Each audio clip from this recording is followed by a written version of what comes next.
Revise and extend the remarks and submit extraneous material into the record. Without objection. Thank you so much. I appreciate the opportunity to lead this special order, but before I do, I want to thank my colleagues of the Congressional Black Caucus for their remarks on an issue that is pressing and timely for all of us. I really appreciate the ways in which so many of you have lifted your voices on the scourge that is gun violence in this country. But Mr. Speaker, I rise for this special order because here we are, now 151 days since the beginning of this 119th Congress, and American families have seen zero relief. Nothing has been done to help them as costs continue to rise.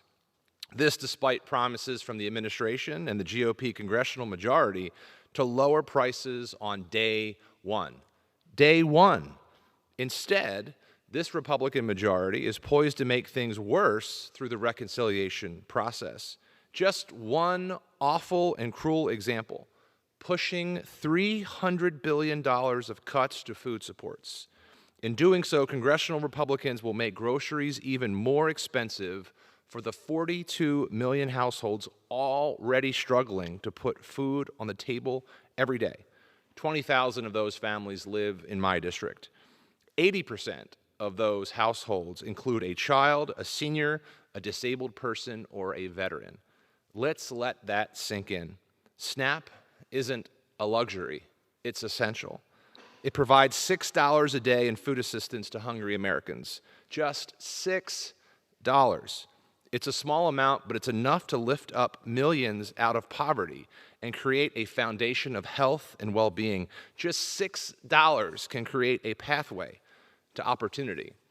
But instead, Republicans want to take away food from hungry people, not to balance the budget, because we know this bill actually increases the deficit by nearly $3 trillion, and not to better serve our veterans, because this bill actually reduces funding for our vets.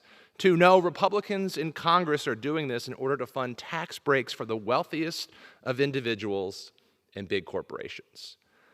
Early in my career, I was a public school teacher. I know that a hungry kid cannot learn. That's why when I became Baltimore County executive and managing a $5 billion budget that I had to balance every year, I prioritized food security, and especially prioritized food security for our children. We leveraged our very modest SNAP dollars and braided it with additional state and local funding to ensure that all kids in Baltimore County, regardless of income level, could now receive a free breakfast or lunch at every single public school. No stigma, no strident rules. We just feed hungry kids. And we feed them in the summer too, having expanded the summer SNAP program to keep kids fed even when school isn't in session. And as a result, behaviors improved.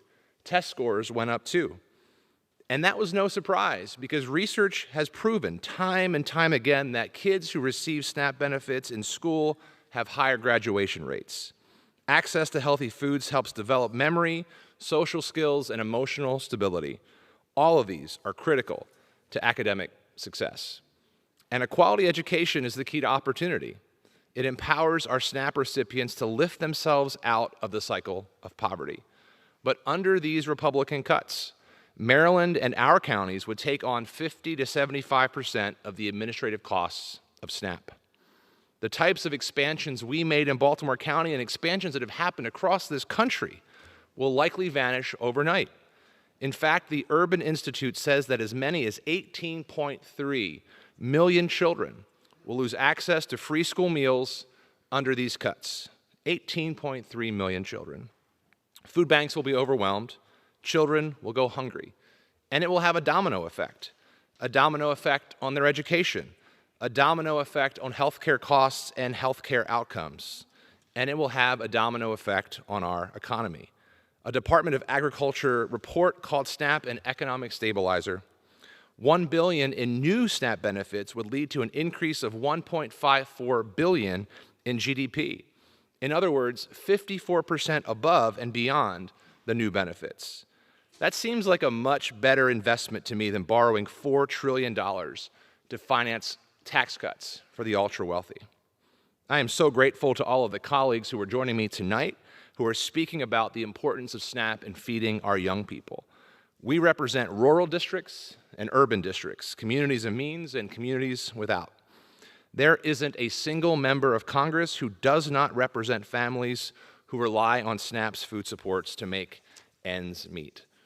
We all represent families that are getting squeezed by higher costs, who are too scared to check their retirement accounts, who are putting off having prescriptions filled, or who are falling behind on rent.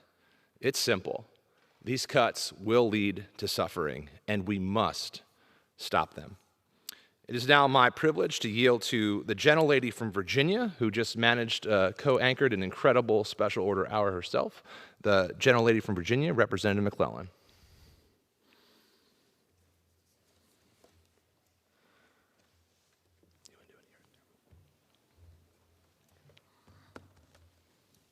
Thank you, Mr. Speaker.